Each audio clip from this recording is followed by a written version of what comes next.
going to be a blind contest. Well, yes, a fair contest. There's somewhere in there. So if you'd like to take one and pass them round, it should be enough for everybody.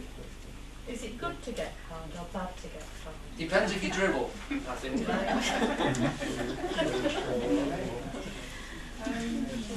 Thank you, honey.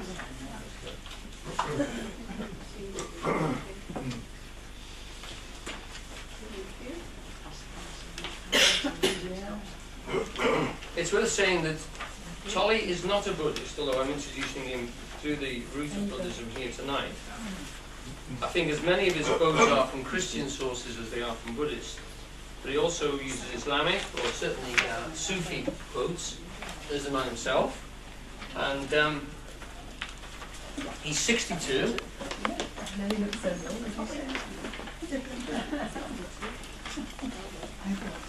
He was born in a place called Lunan in Germany, but brought up in Spain for a large chunk of life. And I think when he got to university age, they moved to England, where he lived in Cambridge for a long time, and London.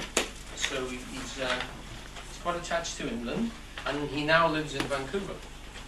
At the age of 29, he said he has what we would describe probably as a nervous breakdown. He'd had a life which he says was very unhappy. His family were constantly, his mum and dad were constantly arguing and fighting, and the marriage was constantly splitting up, etc.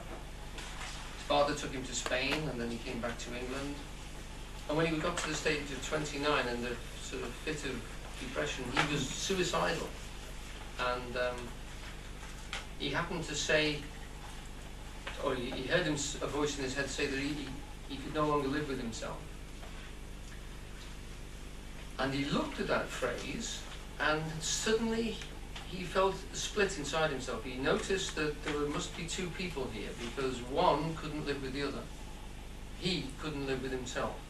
So there was the I that couldn't live, and the himself he couldn't live with. So he immediately separated.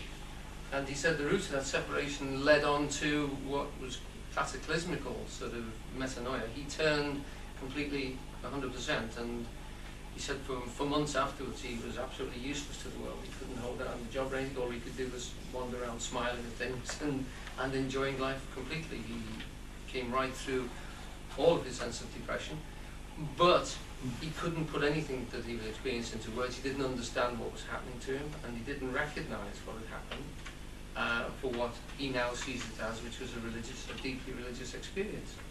He then started to read the thinkers, the religious teachers, and the spiritual teachers, from which he's formulated the teaching which he's now presenting.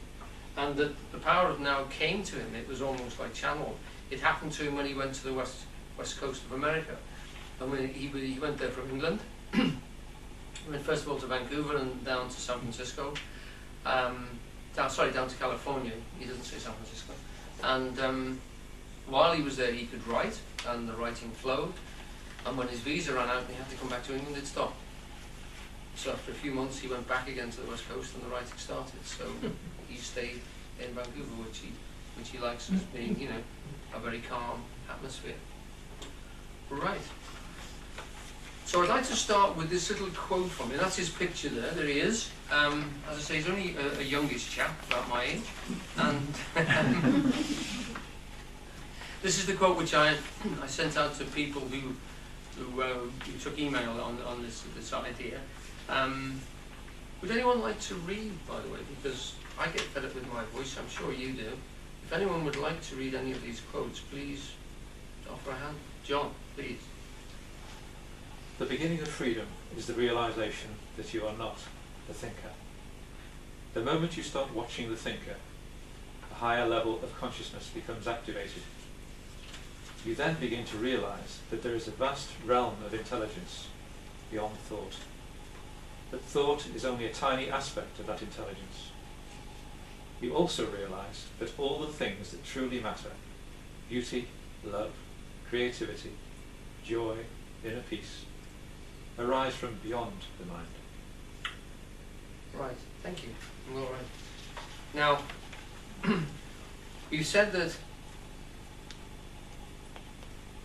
that pessimistic attitude, which I'm sort of correlated to this concept of dukkha, of suffering, which the Buddha talked about.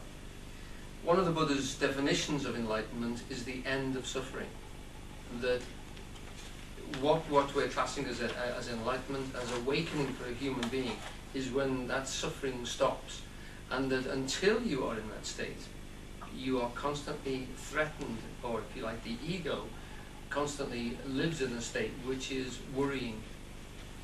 And Tolle is very good in the sense that he identifies this suffering not as a pain state, but if you like, the state of worry which surrounds and permeates any pains that you've had and projects situations into the future that you expect pain, you worry about pain or defeat or disaster. And looking back over the past, you see it in a series of failures or triumphs which you've only just managed to pull off. And this aspect is a human condition. We tend to think when we're suffering it that it's ours, and that nobody else has it but us, and that it's a problem which we are prone to. What Tolle is saying, what the Buddha is saying is, it's a human condition. It's a process of mind. It's what mind does to the universe. And it's usable and it's understandable if you use your mind as a tool, as an instrument for attacking certain situations. But what happens to us is we get trapped in it. And Tolle is telling us here, we get trapped in it distinctly as human beings. This is not a modern thing. Buddha was talking about it 500 years before Christ. Christ is talking about it constantly. So it happened to people in little villages, in small cities, it happened to people in agrarian situations. It is part of the human nature. Now, the point comes, as Tolle says, is, can you stop thinking? Can you stop talking to yourself? Can you start the process? Can you stop the process? Because if you can't, you're not in control of it. And getting the reins back into your hands is what the essence of his teaching initially is all about. So, what I thought we'd do tonight is a little bit hands-on. We've got some things which I'm hoping you're going to be able to experience a little bit. And one of the exercises he gives, which is just a little one, it's a short one, it takes a matter of hardly a moment, which I'd like you to do right now, if you will, is if you can just, where you're sitting, just close your eyes, listen to me, and just close your eyes for a second. Now, while you're doing this, you may find that there's talking going on inside your head. What I want you to do is just become very conscious of observing, listening, sensing what's going on. Now, you know as well as I do that pretty soon an idea will pop into your head. Now, what Tolle says is a good thing to practice is to wait for the idea. I want you to wait like a cat would wait at a mouse hole, waiting for the mouse to come out. Wait for the thought to come.